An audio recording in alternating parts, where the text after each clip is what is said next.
Thanks for checking out this question from our daily live Zoom calls. Please like and subscribe to keep learning how we help the largest online community of self-directed retirement investors and entrepreneurs grow and control their retirement funds. The first question we have is a real estate question. Keep in mind that real estate is one of the top reasons that people open accounts with us. They want to invest their retirement money in real estate. So here the question presented is, can I use a solo 401k loan as a down payment to buy real estate in my own name? So the response is yes.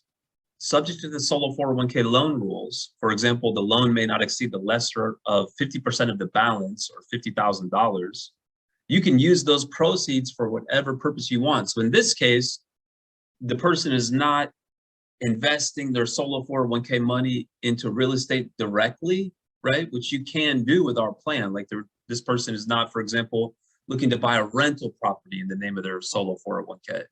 Here, they want to use their solo 401k like a bank, right? Maybe take a $50,000 loan, then go ahead and buy real estate in their name. So they could be using it to buy their own house to live in, or maybe they're using it to buy a property that they want to work on to fix it up and rent it out, or fix it up and flip it in their name, or it could be in the name of a separate LLC that they have for real estate investment purposes.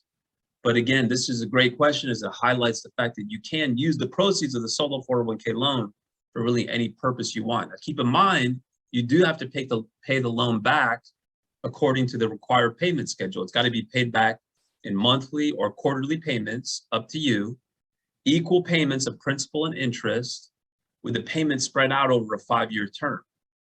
And so your obligation to pay back your 401k is independent of the performance of what you use the money for. In other words, you might go out there and buy a rental real estate investment in your own name or in the name of an LLC that you own personally. And so your obligation to pay back your solo 401k is independent of what happens with that investment, right? Whether that's if that investment, there's issues with it and you're not getting the return that you're looking for, you still have to pay back the solo 401k according to that predetermined payment schedule. So hopefully that makes sense.